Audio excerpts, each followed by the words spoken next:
fucking sick. I'm gonna crash out. Hi guys, and welcome back to my channel. Today we're going to be trying another new craft, and this week it is macramé. I was going to Google how to pronounce it before I started, and I didn't. Let me actually find out real quick. Macramé. Okay, so both of the options I said were wrong. Cool. My parents actually got me this little kit. It's from Sostrene Grene. Again, not sure I'm saying that right, but I think it's Sostrene Grene. And it's just one of their little DIY kits. So we're going to give it a go. When I was at university, I actually bought a macrame kit from, I think it was from Home Bargains. I didn't start crocheting until I finished uni. So I was like not particularly crafty at the time. And I was like, I'm going to get into some crafts. So I bought this macrame kit and I opened it and I took one look at the instructions and I never touched it again. I still have it, but I've never done it. This one looks considerably less complicated than that one did. So fingers crossed that this will be easier. And I feel like I just have more crafting experience now. So I think I'm in a better spot. Okay, let's see what's inside, shall we? We've got the rope. Then we have 2 stars. These are adorable. And I think these are going to make such cute Christmas decorations. Got these little beads and some instructions. So hopefully these are pretty helpful because otherwise I'm going to be lost. Worst comes to worst, I'll just crochet this around the star and we'll call it a day. Let's have a look. Okay, lots of pictures, not many words. I don't know whether I prefer that or not. When I said not many words, what I meant was no words. The only words is the word instructions in like 10 languages. Oh, this does not bode well for me. This really does not bode well for me because now I've looked at the pictures, I've realised that I'm not good with just pictures like this. Okay, let's not be negative, Laura. Don't be a negative Nancy. What does AB mean? I don't know what's going on. I'm sorry, what does this picture mean? I'm not good at comprehending things like this. We're going to start with the big one because that just for some reason feels slightly less fiddly. Let's untie our rope and just see what we can figure out. Worst case, I'm gonna, I guess, have to find like a tutorial on how to do whatever knots these pictures are trying to teach me. I think for a lot of people the pictures probably work fine, but I think I just need things explained a bit more clearly. I think it's telling me to leave 15 centimeters, which I've got no gauge of, so I'm gonna get my tape measure. Oh, it's much shorter than I thought, 15 centimetres. That is 15 centimetres. Can you? I suppose when I think, oh, I used to have like 15 centimetre rulers in school, they were quite short. I do wonder about myself sometimes. Okay, what would have been really helpful is if they had some way of telling me whether the string was in front or behind the star. Like they could have done some shading to indicate that, and they haven't really. Oh, they have on later pictures, well, not really. It might not be, but to me, it feels inconsistent. Why am I doing that? You need to tell me why. Right, wait, I think I've got it. Have I just cracked the code? Why have they made me do it like that? What is going on? I think I know what they want me to do, but they've like explained it in a really complicated way that was totally unnecessary, in my opinion. That's what they wanted me to do, this kind of knot, but it just didn't need to be that. And I've left way more than 15 centimetres. Oopsie. Okay, well, is that right? I think so, but I can't now tell if that's the wrong way round because I don't know what the shading means. How am I supposed to know? Right, let me show you what I mean. So like here, like some bits of the lines are like lighter. Does that mean they're in front or behind? I hope you know what I mean. Is it supposed to be this way around so that you can see that lighter shaded line there? It's unclear to me anyway. Anywho, I'm just going to proceed because I believe that I've done it the way around the picture shows. In my head, a bolder line would indicate that it's in front.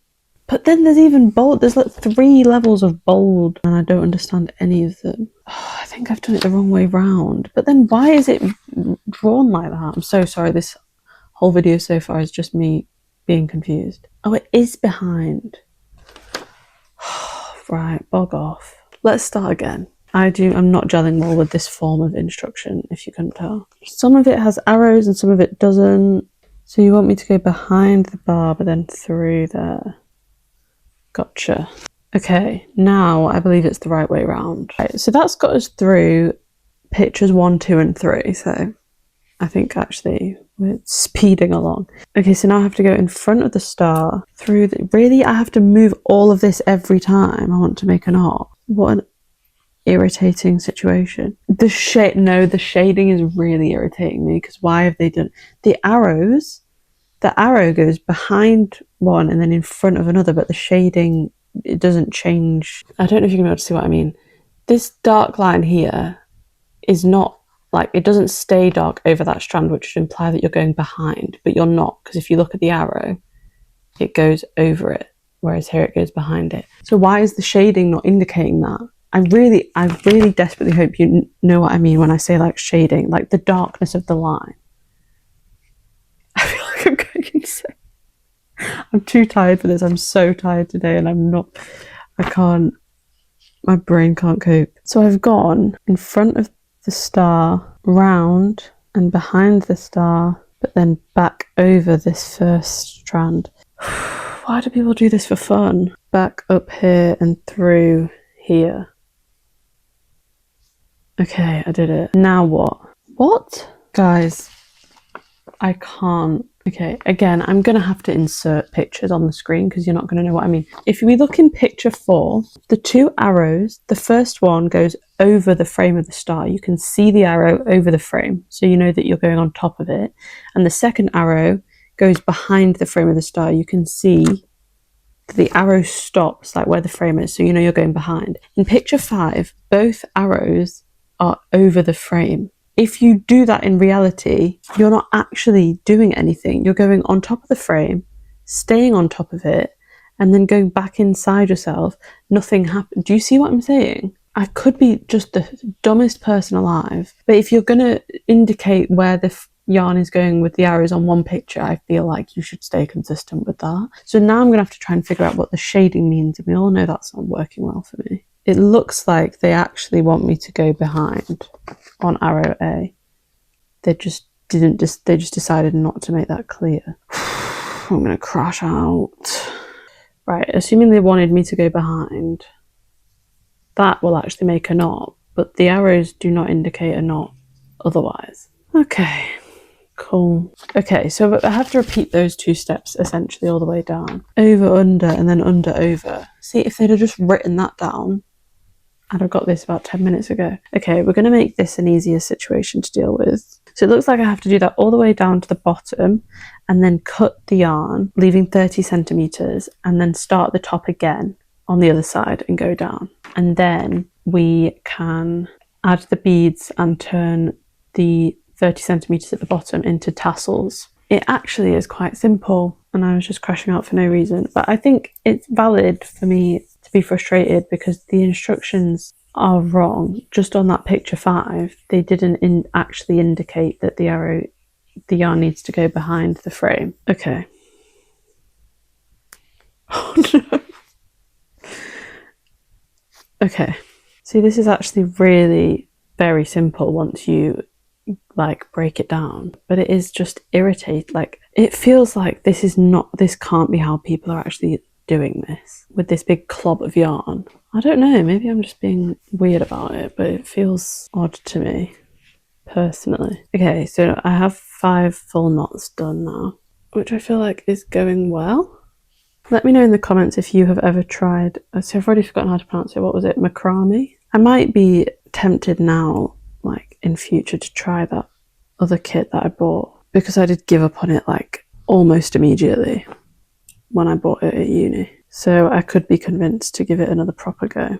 I will say it's nice and repetitive, which I appreciate, and it's quick. We're making pretty speedy progress, and I think the result is going to be really cute. Anyway, let me know what you guys are working on whilst you watch this, if anything. I know a lot of my audience are crocheters because I'm a crocheter, so I'd love to know what crochet projects you're doing. Are you making any gifts? If you're watching this when it comes out, we are now in early December, so if you're making any gifts, I'd love to know. I have not made any yet. Well, actually, I am working on a birthday present for my friend right now, but I have not started on any Christmas gifts, and I'm not 100% sure that I will, to be honest, but if I do, I'll let you know.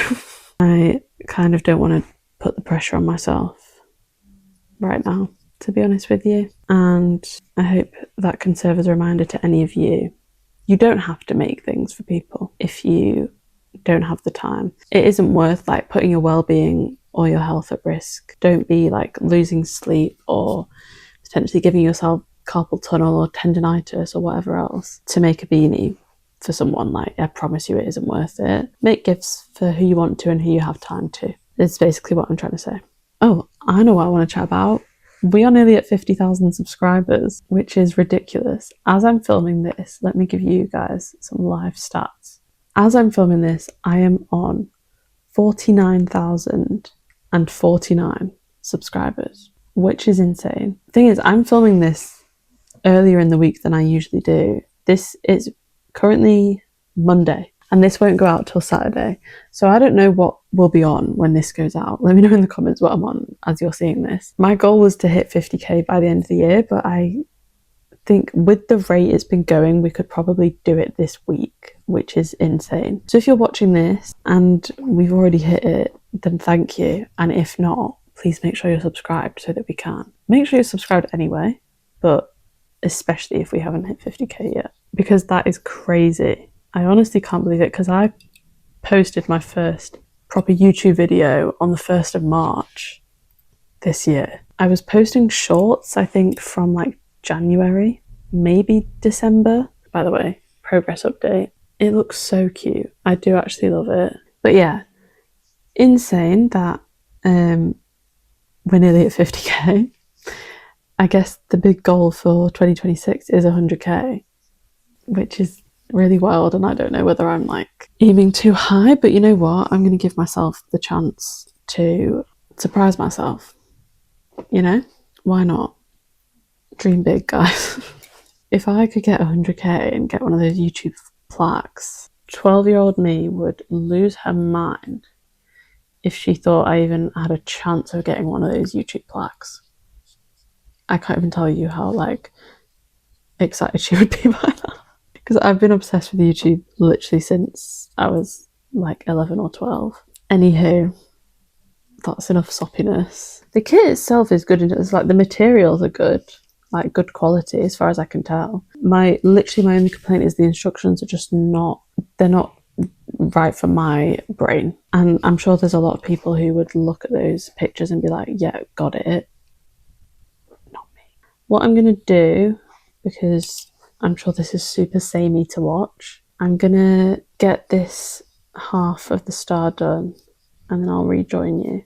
Okay, we've done one half of the star and I just think it looks so cute. I actually am really happy with it. It's a little bit tricky on like some of the corners, but I think I've done okay with coverage and stuff. Now I need to leave 30 centimeters, so I'm going to use my tape measure again to make sure I get that right. So I guess now we rejoin at the top and just work our way down the other side again. I can't remember how I did it.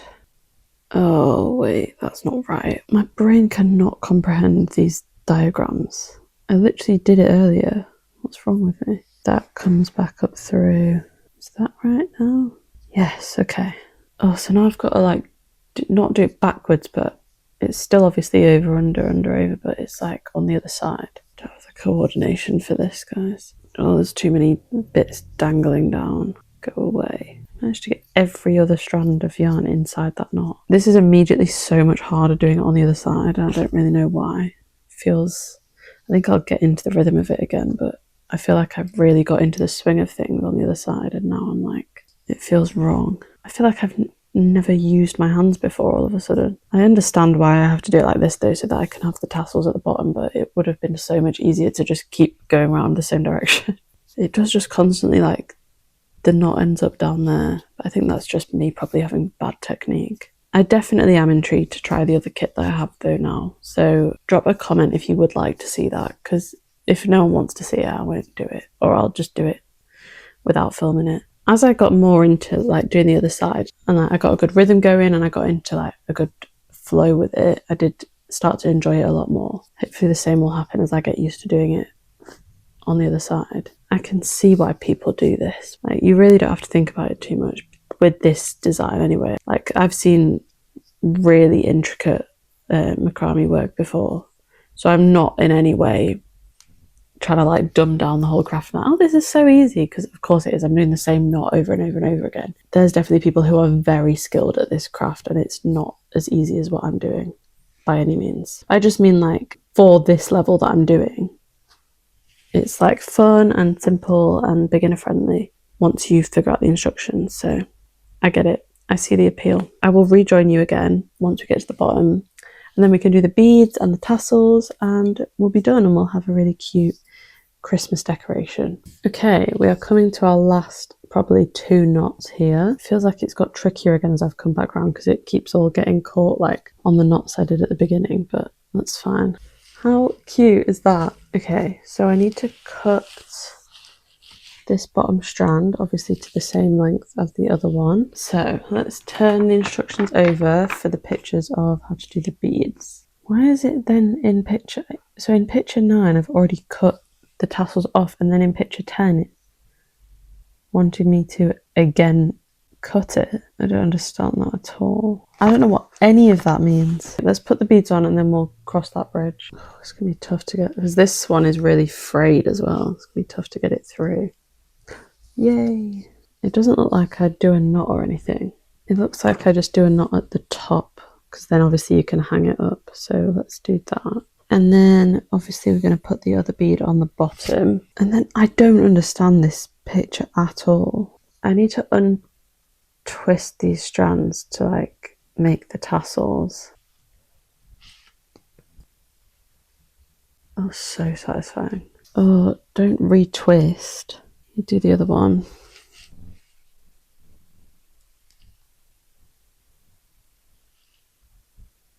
No, I just don't understand what this diagram is wanting me to do. Why? What does it mean, like C and D going up? And why is B there? I've already cut it. I don't understand. I'm just going to tie a knot and then brush the tassels out, because I really don't understand. Okay, knot is tied. I do not have a comb handy, so I'm just going to kind of brush them out myself as best I can for now. It's hard because they're still kind of like trying to twist into themselves. I wonder if it's because Sostrene Grene is like an international brand and they just didn't want to like do one language. Oh, don't get tangled. Stop getting knotted. It's ruining the vibe. This is the finished product, and it is honestly very cute, and I'm very, very happy with it. For my first go with macrame, see, I'm not good at remembering. I'm very pleased. But yeah, like I said, I can definitely give that other kit a go at some point if you guys would be interested in seeing that. Hopefully, from my vague recollection, I think there were words on that in those instructions, which I think would come in handy. But I definitely want to do more of this and kind of try and branch out from the one knot that I did over and over again. I'm not even sure, it's not even about it being the same knot, it's just this was a very simple project, which was great for my first time. Because I often try something maybe a little bit too advanced because I don't know my own limits. This was perfect for a first try. So I hope you guys enjoyed watching me crash out over the instructions, but finally figure it out and come up with something adorable. If you made it this far into the video, drop a star emoji in the comments so that I know. And if you've enjoyed it, don't forget to leave a like and subscribe so you don't miss the next video. Thanks so much for watching. Bye!